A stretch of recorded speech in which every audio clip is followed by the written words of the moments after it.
وَيَا قَوْمِ اے میری قوم لا اسألکم علیہ مالا، میں نہیں مانگتا تم سے اس تبلیغ نبوت پر کوئی مال. تبلیغ والے بھی مال نہیں مانگتے، بلکہ چندہ نہیں مانگتے، بندہ مانگتے.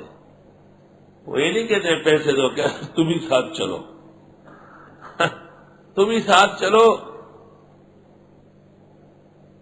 اللہ یہاں قریب میں ہمارے ایک دوست ہے، بہت بڑے شاعر اور ادیب تھے، ڈاکٹر تھے اپنے فیلڈ کے، 22 گریڈ کے بڑے ڈاکٹر تھے، لیکن پشتو اور اردو کے زبردست شاعر، اور اس کے قصائد غزلوں کی شکل میں مختلف جگہ گائے جاتے. اس زمانے میں ہمیں بھی شوق تھا، کبھی کبھی ان سے گپ شپ لگانے جاتے تھے.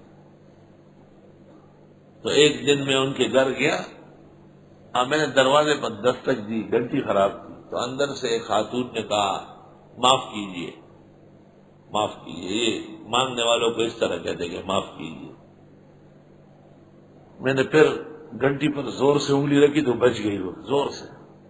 تو وہ پھر کہنے لگی کہ معاف کیجئے. میں نے کہا معاف نہیں کرنا ہے، آپ کو لے کے جانا ہے. معاف کرنے نہیں آیا، آپ کو لے کے جانے کے لیے آیا.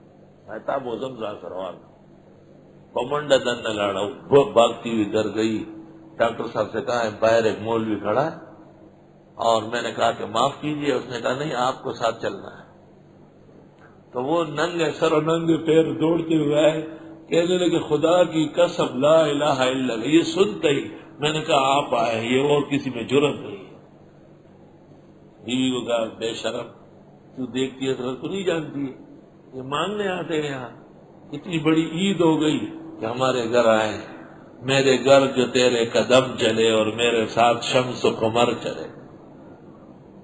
معاف کیجئے معاف کیجئے.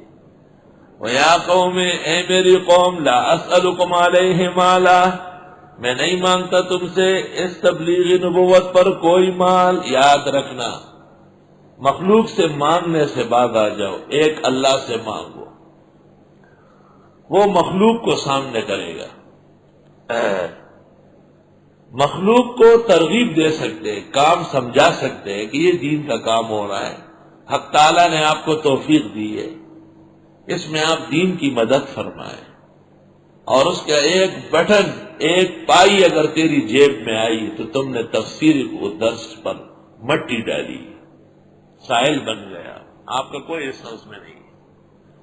ہم جائز نہیں سمجھتے کہ محتمم اور سفیر یا ناظم کے ذریعے چندہ ہو اور اس کو فیصدی دی جائے. ہمارے اکابر و اساتذہ نے اس کو بھی منع کی، اس کی کوئی ضرورت نہیں. بغیر کسی غرض کے کام کرو، اللہ آپ کی حاجات پوری کرے. اور اللہ پورا فرما رہا ہے بڑھ چڑھ کر الحمدللہ. جو طلب میں نے کیا آپ نے عنایت سے دیا، تیرے قربان میرے ناز اٹھانے والے.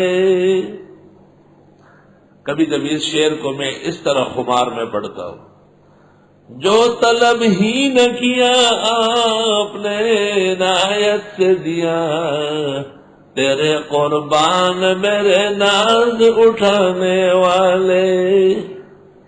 علی القاری نے مرقات فضائل میں لکھا ہے، اور انبیاء مانگتے تھے تو انہیں مل جاتا تھا، ہمارے نبی کو بن مانگے ملا. اور اس کے وجوہ میں اپنے مقام پر لکھواؤں گا انشاءاللہ. ہم اس پیغمبر کی امت ہے جسے خداوند تعالی نے بن مانگے عطا فرمایا.